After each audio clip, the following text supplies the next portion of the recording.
इलायची अमावस्या के दिन, सुबह में अमावस्या के दिन। अब जो नहीं जानते, अभी से मेरा चैनल है उसके ऊपर ओके करो, सब्सक्राइब करो और मेरे से जुड़े रहो। बहुत सारी बातें ऐसी बताई है मैंने। हम आपके कर्म तो नहीं बदल सकते, अपन तो कोई छोटा सा रास्ता, छोटा सा कोई विधान अगर किया जाए तो हमें पूर्ण विश्वास है कि कोई न कोई अंतर जरूर होता है।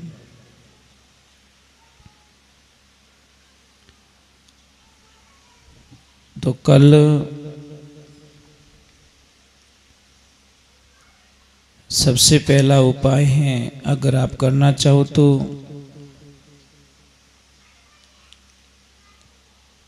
काले चने 1.25 किलो की मात्रा में आज शाम को ही लेकर पानी में भिगो दें। कल सुबह अमावस्या के दिन, सुबह में अमावस्या के दिन वो चने चाहे तो आप भैंस को खिला दीजिए या भैंस के बच्चे, कोई भैंसा हो उसको खिला दीजिए। बड़ी कृपा बनेगी आपके ऊपर महाराज शनिदेव की।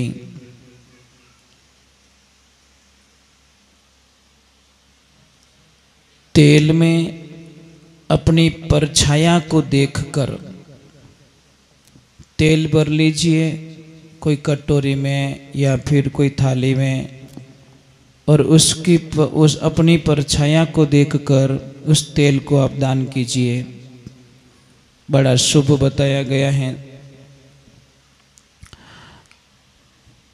काली वस्तु, काले कपड़े, काले उड़द, लोहा या तिल या फिर तेल से बनी हुई कोई भी सामग्री दान करें, बड़ा शुभ बताया गया है। और कौओं को अपने हिस्से के भोजन में से उनको प्रसाद ग्रहण कराएं। कौओं को, चींटियों को काले तिल और गुड़ मिलाकर उनको प्रसाद ग्रहण कराएं, उनको मिश्रण करके। काले कुत्ते को रोटी जरूर खिलाएं, मीठी रोटी खिलानी है काले कुत्ते को, ये ध्यान रखें। भगवान शनिदेव बड़ी कृपा करेंगे। कुंभ, मकर और मीन राशि पे 7.5 चल रही हैं, इसलिए उन सभी को हमारी प्रार्थना रहेगी कि ओम शम शनैश्चराय नमः, इस मंत्र का जप जरूर कीजिए। शनिदेव बड़ी कृपा करेंगे। कई छोटी छोटी बातें जो होती हमारे जीवन काल में बहुत बड़ा फर्क ला देती है। कई लोगों को बड़ी भयंकर लत लगी रहती है, नशे की, बीड़ी की, सिगरेट की, दारू की, अफीम की, कई प्रकार के जो नशे करते हैं। अगर वो नशा छोड़ना चाहे और उनकी इच्छा हो तो कीजिए, भगवान आपकी इच्छाएं पूरी करे। एक लोहे की कटोरी लीजिए, 7 काली मिर्च लीजिए और काली मिर्च को कटोरी में डालकर अपने ऊपर उल्टा वार के उसको घर से बाहर ले जाएं, कपूर से उसको जला दें। उसकी जो राख होगी उससे एक तो नाभि पे तिलक करें और एक कंठ पे तिलक करें और मस्तक पर तिलक करें। बहुत ही फायदा मिलेगा आपको, कल्पना भी नहीं कर सकते आप। शराब कैसे छूट जाएगी। काम होगा, स्लो होगा, धीरे धीरे होगा।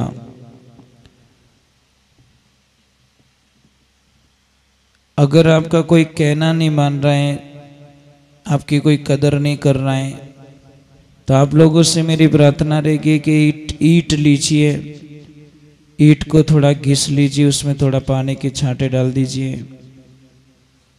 छांटे डालने के बाद में उसको 7 बार, उसको थोड़ा लिक्विड होगा, लिक्विड को तांबे के चम्मच में डालिए।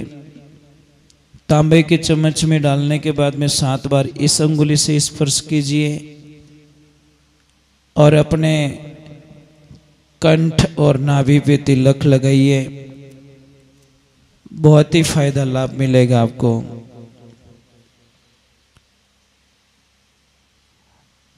धर्मशास्त्र में बताया गया है कि सोना जो होता है कोशिश कीजिए उसको बेचे नहीं, उसको गिरवी ना रखें।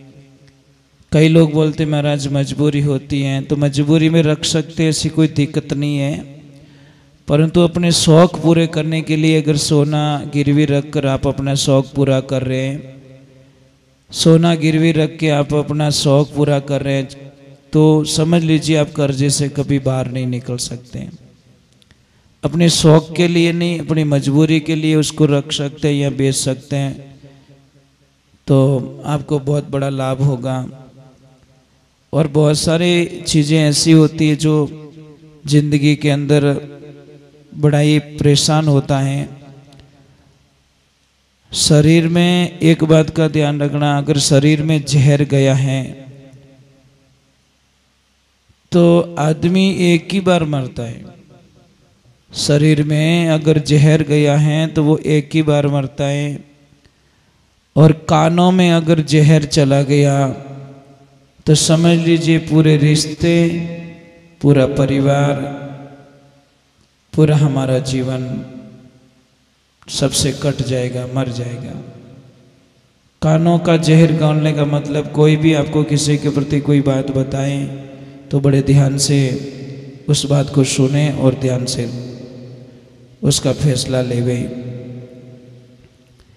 खेत बेचकर नौकरी करना आसान है, परंतु ईमानदारी से नौकरी करके खेत खरीदना बहुत मुश्किल है। इसलिए आप लोगों से प्रार्थना है कि नौकरी करो, अच्छे से पैसे कमाओ, पर अपने पूर्वजों का जो खेत होता है उसको बेचो मत। हमारी तो विनती रहेगी कि मत बेचिए, क्योंकि पैसे तो आते हैं चले जाते हैं, परंतु जो बुजुर्ग लोगों ने हमारे लिए भूखे मर के, परेशानियां देखकर, दुख देखकर हमारे लिए जो छोड़ी हैं, उसको बेचने का विचारधारा न करें। कोशिश करें वो ना बेचे। एक मैं आपको एक बात बता रहा हूँ कि बहुत सारे लोग बीमार होते हैं, बहुत सारी दवाएं खाते हैं, बीमारियां पीछा नहीं छोड़ती है। हम आपको ये कभी नहीं बोलेंगे कि आप दवाएं मत लो, परंतु एक बात करें, कोई भी दवा ले रहे हो एक मंत्र जरूर उसके साथ में बोल दें, अच्युतानंद गोविंद, अच्युतानंद गोविंद नामोच्चारण बेस जात नश्यन्ति सकला रोगा सत्यम सत्यम वक सभ्या अहम।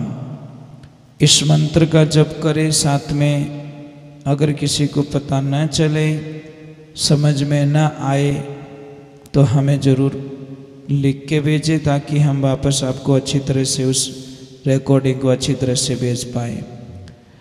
और कई देवियों को जो बीमारी होती हैं, शर्म के मारे किसी को बताती नहीं है, उसके लिए सफ़ेद मूसली, खून खराबो, इलायची और वृक्ष लोचन, एक बार मैं रिटर्न बता रहा हूँ, सफ़ेद मूसली, खून खराबो, इलायची और वृक्ष लोचन, इन सभी को सम भाग में लेवें, मतलब बराबर की मात्रा में लेवें, उसका चूर्ण बनाएं और चूर्ण को 7 दिन तक लेवें। देखो आपकी तबीयत में बहुत अच्छा फर्क पड़ेगा। आप कल्पना भी नहीं कर सकते कि इतना फर्क कैसे पड़ गया। परंतु ये सारी चीज़ें अपनी मानसिक स्थिति, मानसिक साइकोलॉजी, इनको पॉजिटिविटी में रखना पड़ेगा। कई लोग हमें कमेंट में भेजते कि महाराज जो वो होता है शुगर का इलाज हमें बताइए। भाई शुगर जड़ से ख़त्म करना तो आपके पास ही दवाएं। आप दिमाग को अच्छी तरह से रखो, पॉजिटिविटी में रखो और हिम्मत रखो। बीमारी ऐसे ही जाती नहीं, बीमारी से लड़ना पड़ता है। बीमारियां ऐसे ही जाने वाली नहीं है। खान पान का ध्यान रखना है। शाम को खाना खाने के बाद में कम से कम 1000 कदम चलना है आप लोगों को। हमारी आदतें इतनी गंदी हो गई कि खाना खाया और तुरंत सो गए, उसके ऊपर कोई भी दवा काम नहीं करती। दूसरे नंबर, हम लोगों को भोजन चबा के खाना है, कम से कम 32 बार चबाना है।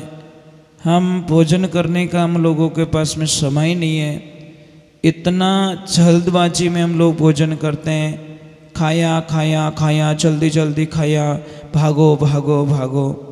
अरे भाई भोजन तो कम से कम थोड़ी शांति से कर लो, दिमाग तो ठंडा रहना चाहिए। हम इतना कई लोगों को मैंने देखा कि एक रोटी खाते ने वो 1 मिनट भी नहीं लगाते, पूरी रोटी साफ कर लेते। अरे भाई 32 दांत दिए, इसका कोई न कोई मीनिंग है। ये भगवान ने ऐसे ही हमको 32 के काउंट नहीं दिया है।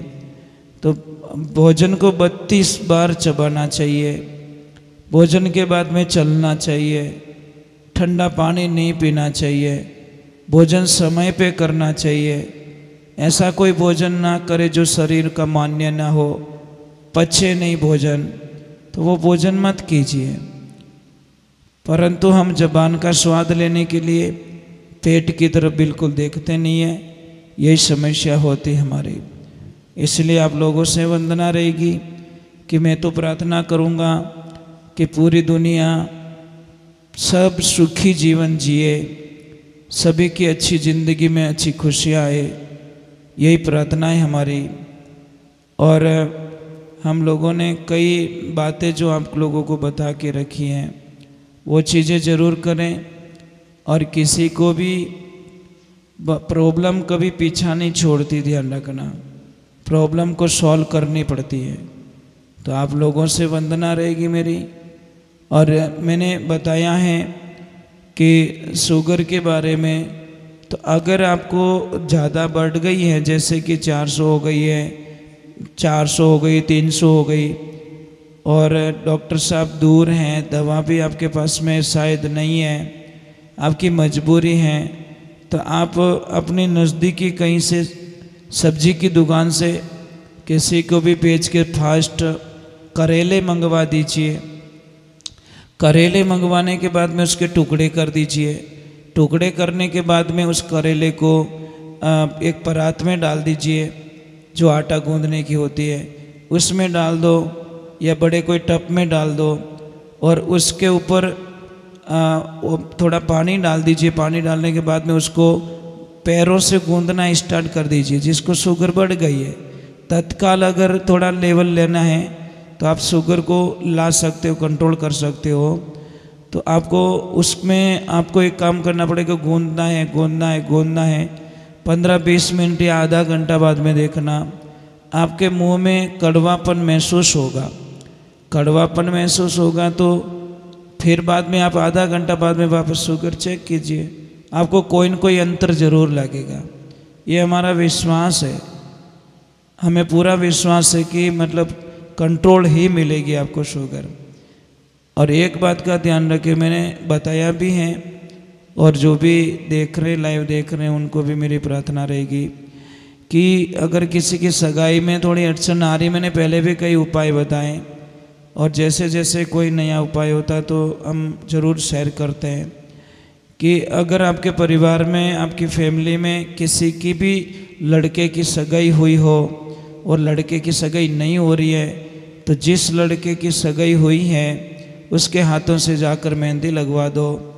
लड़की की सगाई नहीं हो रही है तो किसी भी परिचित में अगर किसी की सगाई हो चुकी है तो उससे जाके मेहंदी लगवा दो। हमें पूरा विश्वास है कि आपके पास कोई अच्छे समाचार आएंगे, ऐसे मैसेज आएंगे। और मैं आपसे वंदना करूँगा, संसार के अंदर सबसे बढ़िया जो साधना है वो है अच्छे बोलो, मीठे बोलो, प्रेम से बोलो। एक ही दिन याद रखो, हमको जीना कितना है, कितने दिन जिएंगे, कल का भी भरोसा नहीं है। कल की बात छोड़िए, एक पल का भी भरोसा नहीं है। हम कई बार कहते कि वही रात को सोया था, सोता ही रह गया। किसने बोला कि पानी पीता पीता कोई आदमी मर गया। कोई बोलते हैं कि बैठा बैठा गाते गाते कोई मर गया। कई को देखा है कि पैसे गिनते गिनते मर जाते हैं। कई को देखा कि फ़ोन पे बात चालू है और चालू चालू में लोग चले जाते हैं। इसीलिए आप अपने आप को इस शरीर का, इस जीवन का अहंकार मत कीजिए, क्योंकि एक पल भी हम किसी से खरीद नहीं सकते। आज जिया वो हमारा जीवन था, कल के बारे में कोई पता नहीं है। इसलिए आप अच्छे रहो, बढ़िया रहो, मीठे बोलो। और शनि जयंती के उपलक्ष्य में आप सभी को मेरी लाख लाख बधाई, करोड़ करोड़ प्रणाम आपको। और शनिदेव आपकी ज़िंदगी में बहुत खुशियाँ लाए, बहुत आनंद लाए। यही प्रार्थना के साथ में मैं अपनी वाणी को यहाँ पे विराम दे रहा हूँ। जय श्री कृष्णा, जय श्री राधे, जय गौ माता की। कल अमावस्या है, आप पूरी कोशिश करना। सोमवती अमावस्या है और शनि अमावस्या है, इसीलिए पूरी कोशिश करना। खूब दान पुण्य करना, खूब गायों को चारा खिलाना। और एक मेरी प्रार्थना रहेगी कि भाई आप थोड़ा जहाँ पे भी दान कर रहे हो वहाँ पे थोड़ा देखिए। अगर व्यवस्थाएं ऑलरेडी हैं तो जहाँ पे नहीं है वहाँ पे करने की कोशिश कीजिए, क्योंकि कहीं कहीं पे तो कहीं पे तो इतनी व्यवस्थाएं हैं कि हम कल्पना भी नहीं कर सकते। और कहीं पे भी तो बिल्कुल ही व्यवस्था नहीं है। चारे के लिए, गायों के लिए तकलीफ़ पड़ रही है, कहीं पानी पीने की जो तकलीफ़ पड़ रही है। आप लोग एक आदमी नहीं कर सकते हो तो 10, 15, 20 आदमी का ग्रुप मिलके भी आप मतलब देखिए, अगर गाय माता से सच्चे मन से प्रेम करते हो तो एक बात दिमाग से निकाल दो कि ये तो वहाँ की गाय और ये यहाँ की गाय, ये हमारे गांव की गाय नहीं है, ये हमारे वहाँ की गाय नहीं है। आप लोगों को ये जब तक दिमाग से बोझ नहीं निकलेगा, आप गाय माता की कभी भी सच्चे मन से सेवा नहीं कर पाओगे। क्योंकि हमको देखना है, अपनी और पराई दो गाय माता हमको कभी नहीं दिखनी चाहिए। आपको भगवान ने व्यवस्था दी है तो आप दूसरे गांव में भी आप वहाँ पे भी जाके गाय माता को चारा डालिए। पानी नहीं भराए, वहाँ पे पानी का टैंकर खाली करवा दीजिए। कहीं जंगल के अंदर आपको ऐसा फीलिंग हो रहा है कि यहाँ पे जंगली जानवर हैं, उनको पानी पीने के लिए बहुत लंबा जाना पड़ता है, बहुत लंबा सफ़र करना पड़ता है, तो आपको थोड़ा सा फीलिंग होवे तो मेहरबानी करके कहीं पानी की व्यवस्था करवा देना। भगवान आपका खूब भला करेंगे। हमने हमारे लिए बहुत सारी बिल्डिंगें बनवा दी हैं, हमारे लिए एसी रूम बनवा दिए, हमारे लिए सोफ़ा सेट बनवा दिए, हमारे लिए अच्छी कारें खरीद लिए। थोड़ा जीव दया भी हमारे दिमाग में होनी चाहिए। और आप लोगों से एक और वंदना है, एक पंथ दो काज कर सकते हैं। हम अभी जो भी पेड़ पौधे लगवाएं, हम जो भी पेड़ पौधे लगवाना चाहें, तो आप लोगों से वंदना है कि वो पेड़ पौधे ऐसे होने चाहिए जो फ्रूट हो, उनके ऊपर फल लगते हो। तो फल लगने पर हजारों पक्षी जो जंगल में रहते हैं उनको भी पेट भर जाएगा और लोगों को छाया भी मिल जाएगी और हमारा पर्यावरण भी शुद्धिकरण में जाएगा। ज़्यादा से ज़्यादा फल वाले जैसे उमन का पेड़ है, जैसे आम का पेड़ है, वट वृक्ष का पेड़ है, तो ये कीजिए आप। फल फ्रूट वाले पेड़ों पर हजारों पक्षियों को एक खाना प्रसाद बन जाता है और उनको प्रसाद मिलता है। हम पेड़ लगा रहे पर पेड़ के साथ साथ में हजारों पक्षियों को भोजन भी करवा रहे हैं। तो आप एक एक पक्षी को तो भोजन नहीं करवा सकते, परंतु पेड़ लगा के हम पर्यावरण प्लस हम पक्षियों की हेल्प कर सकते हैं। जय श्री कृष्णा, जय श्री राम। भगवान आपका खूब भला करे, कल अमावस्या है। आप जो भी दान पुण्य करना चाहो खूब दान पुण्य करना। गाय माता आपका खूब कल्याण करे। जय श्री राम, जय श्री कृष्णा, वंदे गौ मातरम। और मेरे शनिदेव, मेरे प्रभु, मेरे इष्ट सबका कल्याण करे। यही भावना के साथ मैं आपको कोटि कोटि वंदन, कोटि कोटि प्रणाम। जय श्री राधे।